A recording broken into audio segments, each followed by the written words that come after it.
This is Fox 13 News. The Flint water crisis is putting a focus on the safety of drinking water everywhere. A Fox 13 Investigate series found talks between the EPA and state agencies have been going on for months now. And tonight, Fox 13 Chief Investigator Jim Spiewak is asking questions about the water supply right here in Memphis. The law doesn't require utility companies to share with the public exactly where lead pipes are.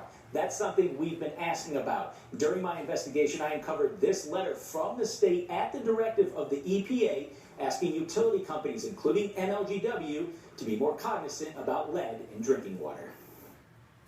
The Memphis Aquifer. Ask anyone about our water supply, and you'll hear things like, it's fresh, crisp, some of the best in the country. But before the water can get to your home, it has to travel through the water pipeline system run by NLGW. Nearly 2 weeks ago, I requested a list of lead pipe inventories. The utility company says they're still processing that request. But Jerry Collins, the head of NLGW, did agree to sit down with me to answer some of our questions. Collins tells me 30,000 NLGW customers have lead service lines leading to their home or business. But I found they're only required to sample 100 locations once every 3 years. Do you think only 100 once every 3 years, though, is enough? Well, I have to understand that the quality of water does not change drastically across the system. Our water pipelines aren't the only ones coming under greater scrutiny after the Flint, Michigan water crisis. In February, the EPA directed all 50 states to contact utility companies about lead. I found this letter the Tennessee Department of Environment and Conservation sent back to the EPA. It suggests water systems in Tennessee take additional steps to reduce the risk of lead in drinking water and be more transparent. NLGW, as of today, has not responded. Why? Well, it was not a request.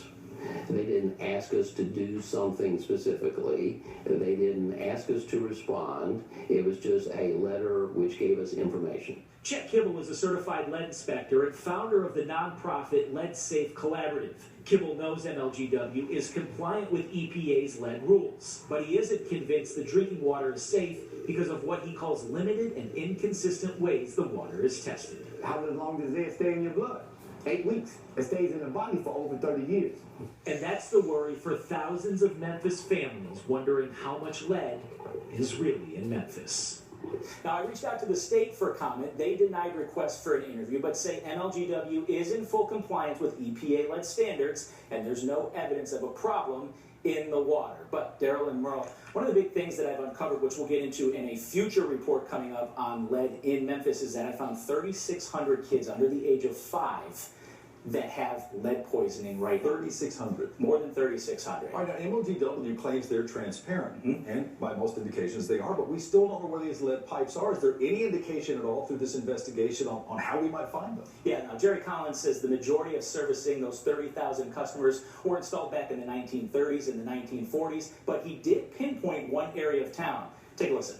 So any home that has a lead service line is going to be an older home, typically inside the parkways. Now, another point, water isn't the only source for lead poisoning. The issue of lead in paint has been around for decades. But take a look at this video. Chet Kibble, he's the one with this local collaborative. He showed us where some of those issues still live. Lead paint that could be ending up in the air that we breathe. And we're going to take a close look at that coming up tomorrow, talking about lead paint on bridges, posts, and fire hydrants all over town. I posted today, it's not just Flint, Michigan, or Jackson, Mississippi, and that's very frightening. Yeah, absolutely. All right, thank you, Jim. Yeah.